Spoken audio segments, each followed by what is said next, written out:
In dem heutigen Video nehmen wir euch mit auf Expedition rund um die Entstehung und Geschichte des Vatikans. Der Vatikanstaat, kurz Vatikan, ist mit nur 44 Hektar das kleinste Land der Welt und befindet sich in der italienischen Hauptstadt Rom. Er ist der Sitz des Papstes, Zentrum der römisch-katholischen Kirche und umfasst unzählige berühmte Kunst- sowie Bauwerke. Des Weiteren ist der Vatikanstaat seit 1929 ein unabhängiges Land und wird unter einer absoluten Monarchie vom Papst regiert. Kapitel 1 – Ursprünge. Die Geschichte des Vatikans reicht zurück bis in die Antike, als das Gebiet ein Hügel außerhalb der Stadtmauern Roms war. Im 4. Jahrhundert nach Christus wurde dort ein christlicher Friedhof angelegt und über dem Grab des heiligen Petrus die erste Basilika errichtet. Der Vatikan entwickelte sich im Laufe der Jahrhunderte zu einem Zentrum der katholischen Kirche, wie bereits erwähnt, mit dem Papst als Oberhaupt.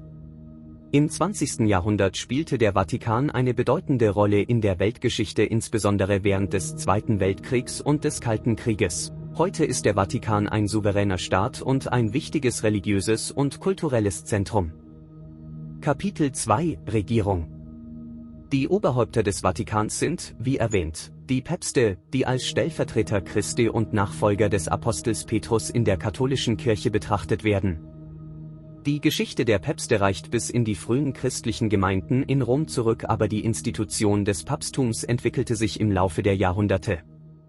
Der Papst leitet die katholische Kirche, ist das spirituelle Oberhaupt für Millionen von Gläubigen weltweit und hat auch eine politische Rolle als Staatsoberhaupt des Vatikans. Im Laufe der Geschichte haben die Päpste eine Vielzahl von Herausforderungen gemeistert, von kirchlichen Reformen bis hin zu politischen Konflikten. Jeder Papst hat seine eigene Persönlichkeit, Agenda und Vision für die Kirche mitgebracht und viele von ihnen haben die Geschichte des Vatikans und der Welt nachhaltig geprägt. Seit der Gründung des Vatikans als souveräner Staat im Jahr 1929 bis zum heutigen Tag gab es eine Reihe von Päpsten. Die genaue Anzahl variiert je nach Zählweise und Interpretation der Geschichte. Bis zum Jahr 2022 hatten etwa 266 Päpste die katholische Kirche geleitet. Aber wie wird man Papst im Vatikanstaat? Die Wahl eines Papstes im Vatikan folgt einem festgelegten Verfahren, das als Konklave bekannt ist. Hier sind die grundlegenden Schritte. Erstens. Einberufung des Konklaves. Nach dem Tod oder Rücktritt eines Papstes versammeln sich die wahlberechtigten Kardinäle im Vatikan, um einen neuen Papst zu wählen. Dies geschieht normalerweise innerhalb von 15 bis 20 Tagen nach dem Tod des amtierenden Papstes. Zweitens. Teilnahmeberechtigte. Nur Kardinäle, die jünger als 80 Jahre sind, dürfen an der Papstwahl teilnehmen. Diese Regelung soll sicherstellen, dass die Kardinäle in der Lage sind, den Papst über einen längeren Zeitraum zu unterstützen. Drittens. Geheimhaltung. Während des Konklaves sind die Kardinäle dazu verpflichtet, absolute Geheimhaltung zu wahren. Alle Kommunikationsmittel werden eingeschränkt und sie leben während der Wahl isoliert in der Sixtinischen Kapelle. Viertens. Wahlgang. Die Kardinäle treffen sich in der Sixtinischen Kapelle, um in geheimen Wahlgängen einen neuen Papst zu wählen. Sie geben ihre Stimmen auf speziellen Wahlzetteln ab, die anschließend verbrannt werden. Fünftens. Zweidrittelmehrheit. Um gewählt zu werden, muss ein Kandidat eine Zweidrittelmehrheit der abgegebenen Stimmen erhalten. Sechstens. Weißer Rauch. Nach jeder Abstimmung verbrennen die Wahlberechtigten die Wahlzettel. Wenn kein Papst gewählt wurde, wird schwarzer Rauch über dem Vatikan freigesetzt. Bei erfolgreicher Wahl wird weißer Rauch freigesetzt und die Glocken läuten. Siebtens. Annahme und Bekanntgabe. Der neu gewählte Papst muss die Wahl akzeptieren und einen neuen Namen annehmen. Anschließend wird der Name des neuen Papstes vom Kardinalprotodiakon vom Balkon des Petersdoms verkündet. Dies sind die grundlegenden Schritte, die bei der Wahl eines neuen Papstes im Vatikan befolgt werden. Kapitel 3 – Unabhängigkeit. Wie schon anfänglich erwähnt, wurde der Vatikan offiziell am 11. Februar 1929 unabhängig, und zwar durch die Lateranverträge, die zwischen dem Heiligen Stuhl und dem Königreich Italien unter Benito Mussolini unterzeichnet wurden.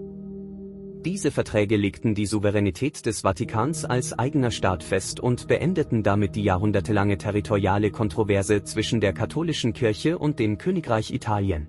Der Vatikan erhielt auch finanzielle Entschädigung für den Verlust der päpstlichen Ländereien, die 1870 im Zuge der Risorgimento-Bewegung von Italien annektiert worden waren.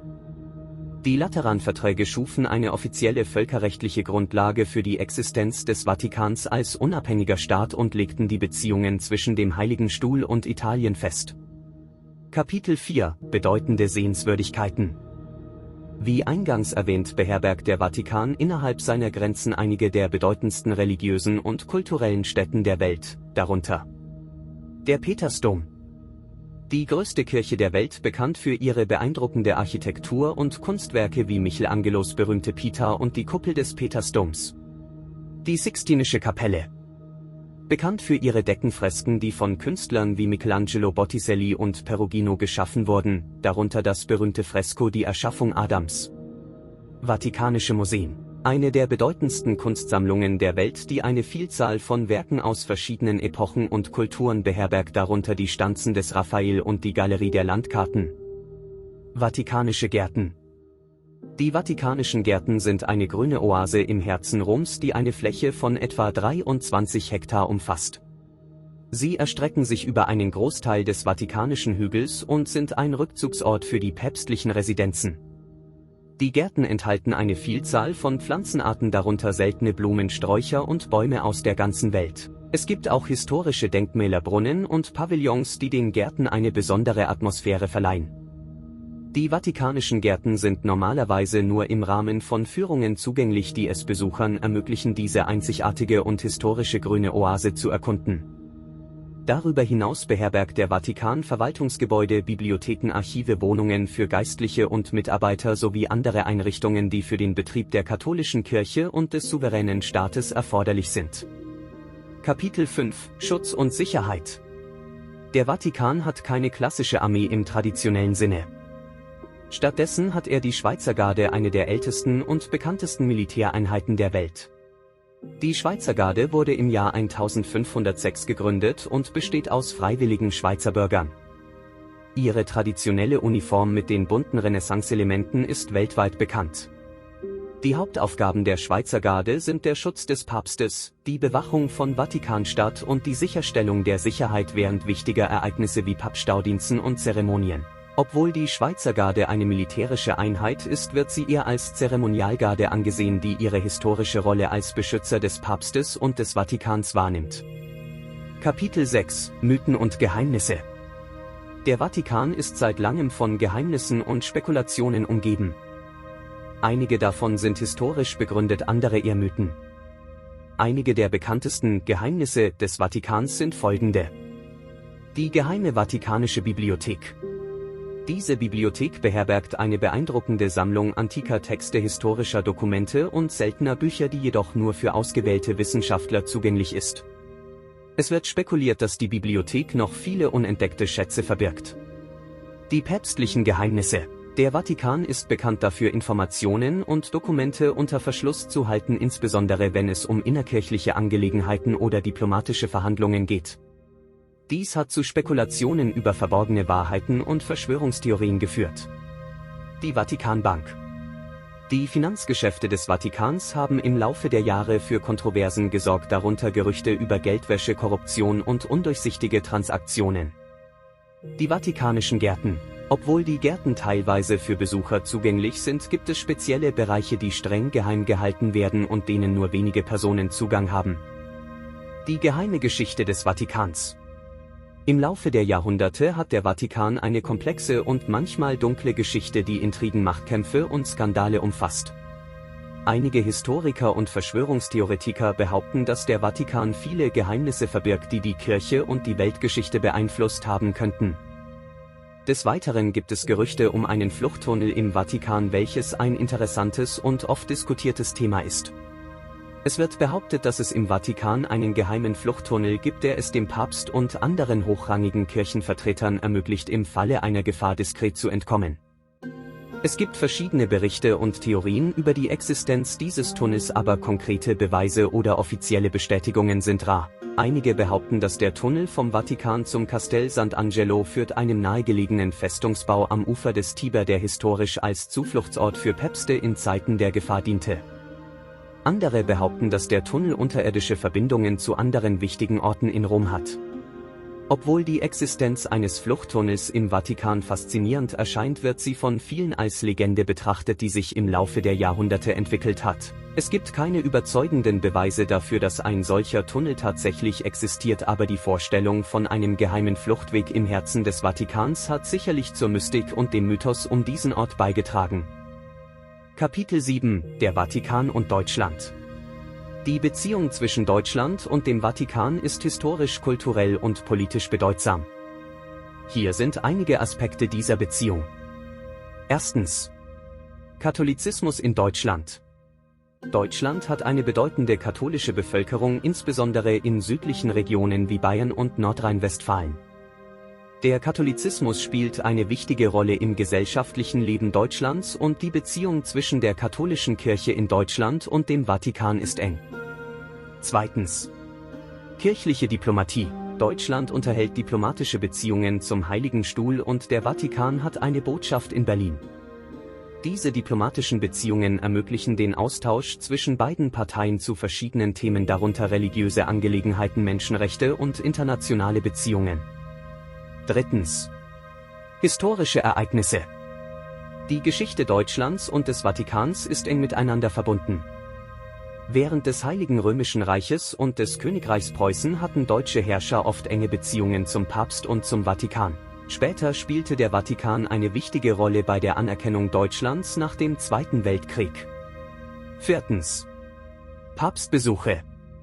Päpste haben wiederholt Deutschland besucht, um Gläubige zu treffen, Messen zu zelebrieren und an wichtigen Veranstaltungen teilzunehmen.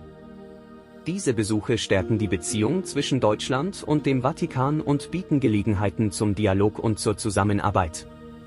Insgesamt ist die Beziehung zwischen Deutschland und dem Vatikan vielschichtig und von gegenseitigem Respekt und Interesse geprägt, sowohl auf religiöser als auch auf diplomatischer Ebene.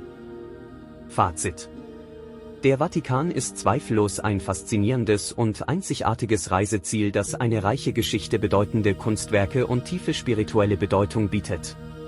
Als Zentrum der katholischen Kirche und kleinster souveräner Staat der Welt übt der Vatikan eine enorme kulturelle und religiöse Anziehungskraft aus.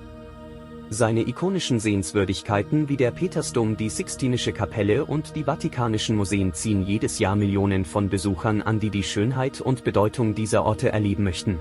Darüber hinaus ist der Vatikan ein Ort der spirituellen Pilgerfahrt für Gläubige aus der ganzen Welt, die hier den Segen des Papstes suchen und an den zahlreichen religiösen Zeremonien und Veranstaltungen teilnehmen möchten. Die Geschichte des Vatikans ist reich an Intrigen, Machtspielen und historischen Ereignissen, die die Welt nachhaltig geprägt haben.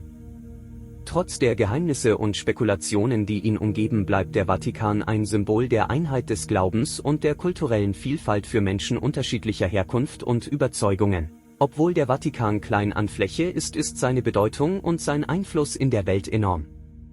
Er wird weiterhin Menschen aus aller Welt inspirieren und faszinieren, die die Wunder und Geheimnisse dieses einzigartigen Ortes entdecken möchten. Wir hoffen, dieser Beitrag hat euch gefallen und danken fürs Zusehen und Hören.